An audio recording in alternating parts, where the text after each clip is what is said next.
Tes.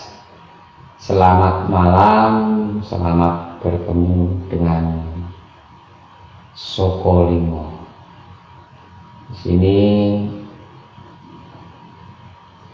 kita akan dolanan rebahan dan sedikit berbicara tentang apa itu yang disebut badan gumelar Allah. Selamat menikmati rebahan.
Salam budaya, badan gumelar bangsa ono. Ya, yang disebut badan ya bulatan yang ada di bawah leher, batasnya ya di leher. Leher itu kategorinya bisa masuk dalam ranah alamantoro, sedangkan kepala itu bagi kami sering menyebutnya alam akoso, karena di sana ada matahari, dua matahari, di sana ada suara-suara, di sana juga ada bau-bau, di sana juga ada pendengaran-pendengaran, dan di balik itu semua ada sebuah kekuatan yang sering disebut otak. Yang mendominasi alam akoso adalah otak, dan kinerja otak ini sangat mempengaruhi kinerja yang lainnya. Kecepatan otak berpikir sangat luar biasa. Seberapa cepat pasti sedulur-sedulur Sokolimo juga sudah bisa memahami. Namun untuk mengantisipasi, untuk lebih bisa mengontrol, dan untuk lebih bisa mengetahui dulu apa itu kinerja otak, caranya sangat mudah sekali. Ketika sedulur-sedulur disuruh mencari batu, di sana otak berbicara, apakah ini batunya? Lalu otak merespon lagi, oh mungkin yang itu, oh mungkin yang ini, mungkin yang ini, mungkin yang, dan seterusnya dan seterusnya. Itulah kebimbangan-kebimbangan yang ada di dalam otak. Sedangkan ketika dari kepala otak sampai di leher, diturunkan di leher, lalu di sini ke batin, pasti semuanya akan hilang. Dan yang ada hanya satu pilihan. Apakah pilihan itu?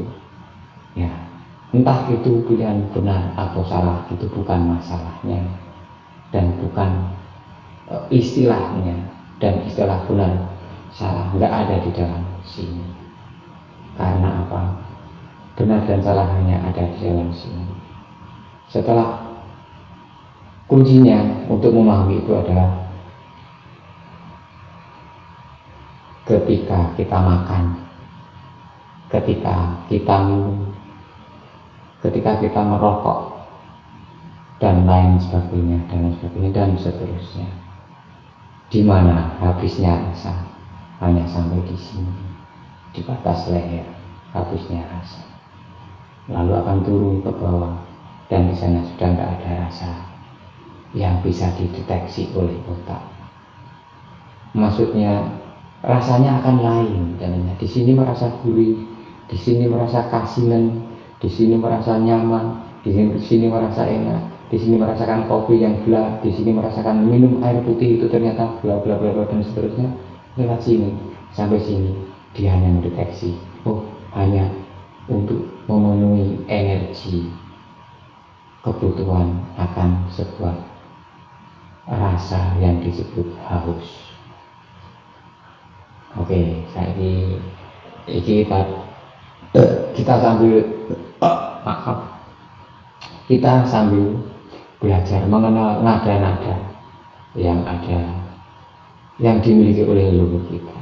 Karena kalau tidak kita, lalu siapa lagi?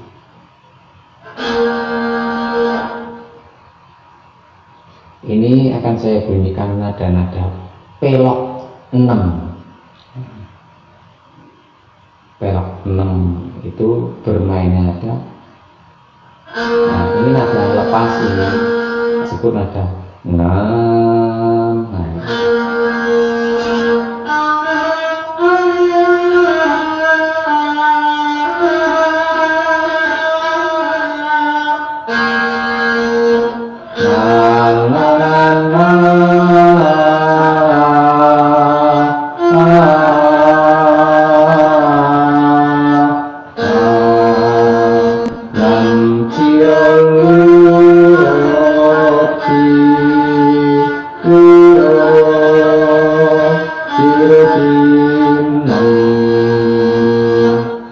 Itu nada-nada yang ada di laras pelok patet 6. Patet itu maksudnya membatasi diri, mitet. Nah itu, nek tak pitet di sini aku pitet, nah itu berarti membatasi dirinya di situ.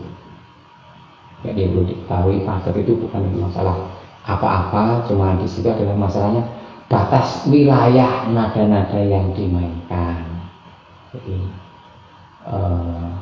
kalau dia mau mengembangkan, kalau dia mau bermain di pelok 6 ya harus mengetahui batasnya sampai di mana. Seperti kita mempunyai sebuah sawah, luasnya mungkin enggak begitu luas, hanya bisa ditanami beberapa hasil panen, tapi kita harus mengetahui, kita harus menanam padinya di mana. Nah di situ letak batas-batasnya, membuat frame, kalau istilahnya sekarang kotak. Karena itu penting untuk mengetahui batas. Kalau tanpa frame ya kita akan lepas kendali. Disitulah kenapa ada istilah patet di dalam musik karawitan. Kalau karawitan sendiri itu adalah sebuah badan, maka di dalam badan itu ada sebuah yang namanya patet. Dan di badan itu hanya batin yang bisa berbicara dan yang bisa mendeteksi, juga bisa berkomunikasi. Saya mau belajar kauruh apa, lalu batasannya sampai mana, terus saya harus berhenti di mana, dan saya harus menghasilkan apa. Itulah namanya patet. Jadi identikal musik itu, ya musik tradisi itu memang lebih ke kehidupan ya, bukan ke ranahnya apa namanya, bukan karena permainan melodinya, bukan, tetapi lebih ke nada-nada hidup yang hidup. Kenapa ada nada 6? Kenapa ada nada Ji? Kenapa ada nada Ro, Lu, Mo 6? Kenapa tidak ada nada 4 atau Papa? Kenapa? Kan itu kan. Ji adalah panunggul atau unggul, lebih dikenalnya unggul. Ro itu adalah guru, Lu dodo, Mo adalah badan. 6 sudah selesai, sekujur, awak sekujur.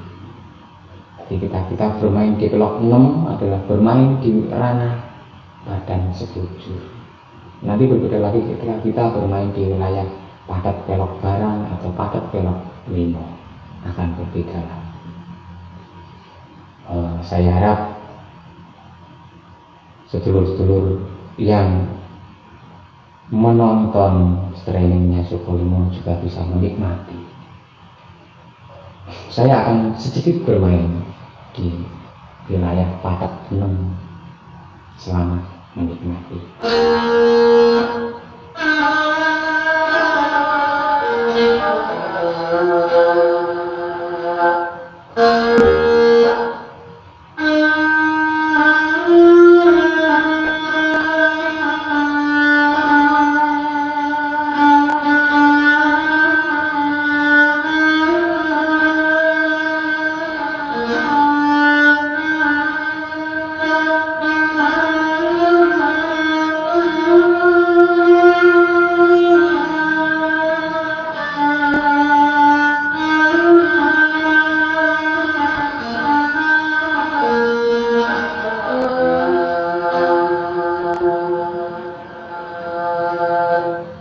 Itu tadi sebuah permainan yang oleh pembuatnya disebut padat pelok 6, padatan pelok 6.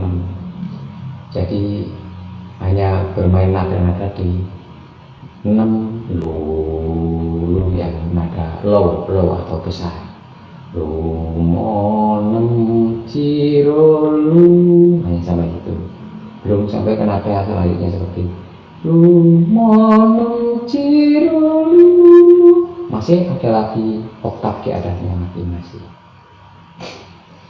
Jadi di wilayah padat 6 juga itu ya sesederhana itu, hanya bermain nada lu sampai sampai lu monem ciro lu, sampai itu namanya juga. Wilayah juga itu short, pendek, wilayah pendeknya permainan di nada pelok 6 ya hanya segitu, sampai lu sampai dodo, dari dodo yang paling dalam sampai dodo yang paling luar. Jadi berbeda dengan dodo-dodo yang lain, yang di sini saya nggak akan berbicara dengan membicarakan apa itu dodo-dodo yang lain, itu bukan ranah saya. Kiranya untuk pertemuan hari ini saya cukupkan sekian, mungkin besok malam atau besok malamnya lagi bisa kita lanjutkan dengan obrolan-obrolan yang berbeda. Dan kalau ada saran dan usulan, saya persilakan komen di YouTube. Dan seandainya ingin belajar apa yang silakan komen di YouTube, maka akan saya buatkan semacam live streaming untuk bisa mengetahui lebih detailnya. Terima kasih, matur nuwun, matur nuwun, matur.